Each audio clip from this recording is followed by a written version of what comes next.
Alright, welcome back to Dream Daddy. We are playing with Joseph, Hugo, and Damien.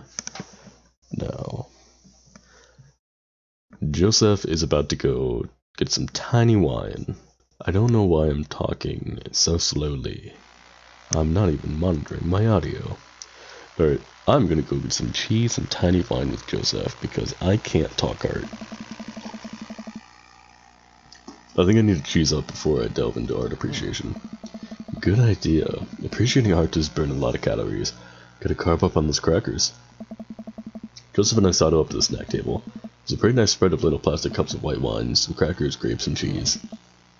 And this is more my speed. We eat a couple of cheese cubes in silence. These are really good. Hey. Yeah, I didn't eat dinner. Maybe I could probably just fill up on snacks if I'm sneaky about it. I already ate dinner, but I will always have room for cheese. I'm going in for more crackers, cover me. I showed Joseph and the small crowd of mild-mannered art people milling around the room. I don't think anyone's paying attention. We should probably get back to Damien and Hugo. Oh. Right, let me just fill this cup with cheese first. For the road. Road cheese? Yeah. The best kind. I think I changed Joseph's voice every single time. I think I change everyone's voice every time. But, you know. At least I'm not a voice actor. We leave the first gallery and walk a few minutes before we reach another one. This gallery's a bit more crowded. Huge paintings of... I'm not even sure. Hang on the walls. That one kind of looks like a leaf. Or like a sideways tree. I don't get art. Oh. Oh jeez. What am I looking at here? This is abstract art. I think the more important question is, what does this art mean to you? I stare at the painting, concentrating as hard as I can on its meaning. It's a butt. It represents strife. It reminds me of my childhood. It's a metaphor for the human condition. Yeah, it's an artsy, hipster thing to say. Why not?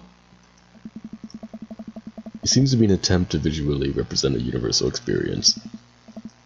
That's really powerful, Commonwear. Care to expound on it? With pleasure, or just kidding? It's a butt. With pleasure. Here we go. These vivid, simple forms communicate a solemnity. Wow. That is betrayed by the raw expressiveness of the brushwork, which, in a way, speaks to the essential nature of human experience. It's like me bullshitting a college essay. Holy crap.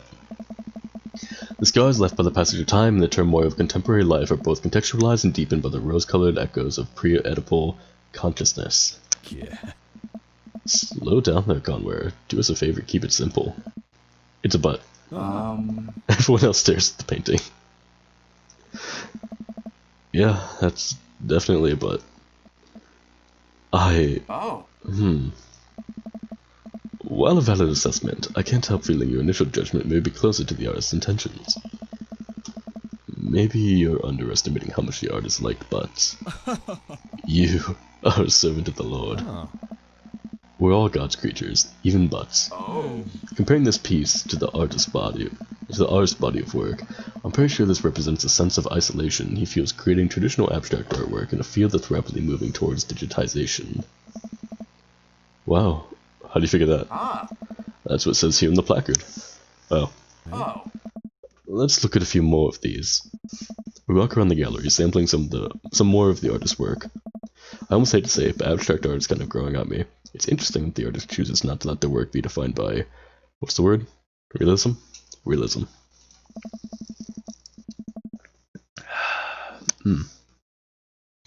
Ginger ale is really nice in the morning. I don't know why. I don't even drink soda that often. As we're looking at one of the paintings, a patron scoffs loudly. I could do that. Excuse me. Hugo, not here. No, come back here. The patron walks by, not noticing Hugo fuming right next to him. You said you could do that, but you didn't. You seem to have intellectual depth or the artistic... You don't seem to have the intellectual depth or the artistic skill to execute a piece even a fraction as impressive as this one. Well, I could not read that any worse. Art is the truest expression of the self, and it seems like yourself is bad, so your art would be bad. Hugo's insult game isn't the best, but there's no denying his passion. Damien is holding it back at this point. Friend, he's not worth it. I don't know. Hugo manages to cool down. He smooths his jacket. Uh, I'm sorry, I just love art very much. We know, buddy. I pat Hugo on the shoulder. You know what would ease the mood? Is it cheese? No. Is it wine? oh. It's wine and cheese. Yeah, there you go. Hmm. Co-signed. The four of us head over to the wine and cheese table, which thankfully is grounded in realism and is actual wine and cheese. Hi, Mumu. Oh. What's up, hon? We got one last stop in the tour. You not feeling up for it? Is it gonna be any weirder than this art? It is absolutely weirder than this art. Let's do it. Yeah. Let's go! Damien, Hugo, Joseph, and I walk over to a performance in the street. Several masked performers in leotards undulate wildly on the ground, screaming both at each other and us. What? Oh, Cracker Barrels. That was Aaron. Ooh, Cracker Barrels! So, quick question. Oh. Shoot. What is happening? Oh. I second this question. Performance art. What does it mean? Oh. Again, I pose the very same question to you, Mr. Nephilim. Fear of existence, the very humanity of being human, they be like screaming, but. What do you, wait, what do you think they're trying to say? I believe it's less about what they're saying and more about why they're saying it. I think there's something special about performance art, with almost every other form of art, music, painting, photography. The artist uses their medium as a conduit for their emotions. With performance art, the medium is the artist. It's the purest expression of raw human emotion. It's art as catharsis. That's beautiful, Damien. So what you're saying is, if I start making really loud fart noises right now, it's art as long as I, really mean it? Damien fixes him with a hard stare. Yes, say yes. Yeah. I was gonna start making fart noises, but based on the look on your face, that joke isn't gonna play well with this crowd. Hey. Wise. Hey. We watch the rest of the performance as earnestly as we can, and clap politely after the dancers scream their way off stage. I think I'm all arted out. Agreed. We all decide to walk home together. We make our way back to the cul-de-sac, tiny wine and tiny cheese sloshing around in my stomach. I think what I've learned tonight, and not just what I've learned about art, which is nice and extremely informative, but what I've learned tonight is that when you put a bunch of tiny wine and cheese together, it eventually becomes regular wine and regular cheese, followed by too much wine and too much cheese. The tiny cheese lulled me into a false sense of security. I felt safe with the tiny cheese. Wax wings too close to the sun. Oh. Careful, Icarus. Cheese wings? Those have met in the sun too. I feel like it's more appropriate imagery. Plus, it'd be delicious. A nice Emmentaler, possibly. A Montethaler. I don't know that cheese. Probably a hard cheese. Hey, if you guys were painters, what would you paint? I actually dabbled in oils. I mostly paint landscapes. I'm not very good, but it's a nice way to pass the time. I don't believe you. I think you're amazing, Damien. Oh. I think I would focus on personal portraits of people in unique professions. Like, for example, luchadors. Really. I think I'd paint boats, seascapes, maybe some lighthouses. Mostly boats. Really? Ah. Yeah, I'm surprised you're choosing boats in favor of a long history of religious imagery and artwork. Oh. What? Boats are cool. What about you, Conway? Tasteful new to the artist. You're gonna have to look in the mirror the entire time. Landscapes or food artistry? I would do landscapes. I think I could examine a lot of beautiful imagery and recapture it on canvas. And I'm just kidding, it's gonna be butts. God damn it! Joseph gives me a high five. We finally get to the cul-de-sac. God damn it! Alright, boys. Good art. Good art. Agreed. Oh. See you guys around? Whether you want to or not, we're all neighbors after all. I hadn't decided to deal with my inevitable cheese over. Try not to make assumptions about people. You've got dads. Can I message Amanda? Nope. Alright. Craig, my love. What's up, dude? Use your hips when throwing. Alright. I wonder what Craig's up to today. Navigate to Craig's dad book page and type on a message. I have his phone number! Hey bro, I should say neighbor. Let's catch up like old times. A couple moments pass before I hear a ding on the computer. It's a message from Craig. That was quick. Bro, my man. Let's definitely hang soon. It might be a little different from our old weekend-long benders, but it'll still be fun. I think for a moment, this could be a fun opportunity to see my old buddy in his new element. We exchange a couple more messages and he logs off to prep for the game. Doo-doo. I should see if Amanda wants to join me. I walk over to Amanda's room and knock on the door. You Amanda Panda? I open the door and find Amanda sitting cross-legged on the floor, surrounded by magazines and newspaper clippings. She seems to be making some sort of art piece. Excuse me. What you working on? Just a collage for class. We're supposed to make a piece to represent our goals for the future. I took a closer look at her dog. At her collage. That's a lot of dogs. It's mostly dogs, yeah. Did you need something?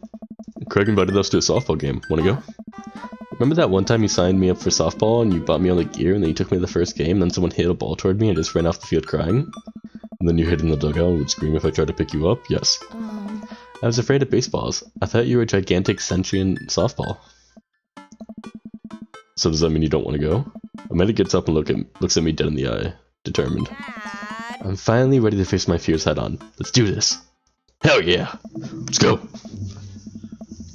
Amanda and I make the short drive out to the local softball field. For a softball field's different? Now where I'm from it's not. This looks more like cricket. Unless it's... No, this is definitely not... Yeah. It's not the diamond. It's definitely a rectangle. What the hell? What's in the box? It's pretty packed. We clamber up the bleachers and take our seats on the top row. I don't see Craig anywhere. Because he's coaching! Right? He coaches his daughter's softball team. That's what he said. So, when do kids start crying running off the field? You know that your relationship with softball is different from everyone else's relationship with softball, right? Okay, but if I don't see some kids cry, I'm going to be pretty disappointed. For nostalgia purposes, of course. Not because I take joy out of children fighting for my amusement. Definitely not that. Totally.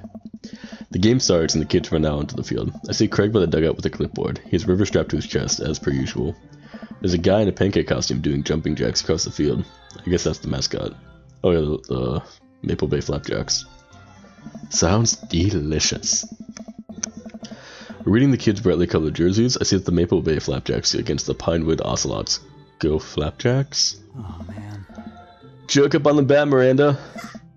Yeah, Miranda, square up. How much do you know about softball? Enough to know that the balls are relatively hard despite their name. But yelling is fun. Give it a shot, it's cathartic. What are you willing to sacrifice to win? What's important is that you're having fun, or keep your eye on the ball. It's the dad thing to do. Keep your eye on the ball. And also an eye on the bat. And the outfield, and the other players. Just keep your eye on all that stuff simultaneously. Nice. We watch a couple innings of softball. They aren't ready for the major leagues yet, but Craig's trained his team pretty well. It seems like he's really good with kids. Can't stand Craig is good with children. Whoa. It's amazing how hard they're hitting at the ball, and how no one has run off in the field crying yet. Amanda, dear, you have to let it go. Now let go. I'm perfectly fine. The opposing team's up to bat. They hit a fly ball out in the center field. The tiny little girl tries to get onto the ball, but it misses her glove and hits her straight in the forehead. There it is, Amanda. See? It's a completely justifiable fear. The girl plops down the grass and starts crying. Craig makes a beeline to her, checking her forehead and comforting her until her parents arrive. He carries her off the field as she sobs. Aww. Man, it's strange to think about how this was the guy who once backflipped off a roof and into a pool while shotgunning a beer. He's so responsible now. The game resumes after the girl calms down a bit, and we watch a couple more innings. Craig's team is crushing the other team in the ninth inning. The Ocelots seem to have given up by this point. I see one outfielder eating fistfuls of grass. Lovely. A batter on the other team knocks a foul ball into the stands. I follow the trajectory and oh no, it's coming right for me. Oh no. Oh no no no no no no no no. Oh no no no no no no no no no no no. I close my eyes and brace for impact. Why don't you try to catch it? Open my eyes and look over to see Amanda holding the softball, staring at it in amazement. I caught the ball. You saved me. Yeah. I caught the ball! Dad, I caught the ball! You did it, Amanda. I faced my fears. I defeated the softball. I can do anything. Amanda and I share a big hug. It's a tender moment that I don't think anyone else watching really understood. I'm proud of you, kiddo. The game ends and Craig's team are declared the... Wait. And Craig's team are? Would it be is? Whatever. Is declared the victors. Is what? Art. Whatever. We sit patiently as the girls line up to shake hands. And with that, I'm going to leave this episode here. Thanks so much for watching, and I'll see you next time. Bye.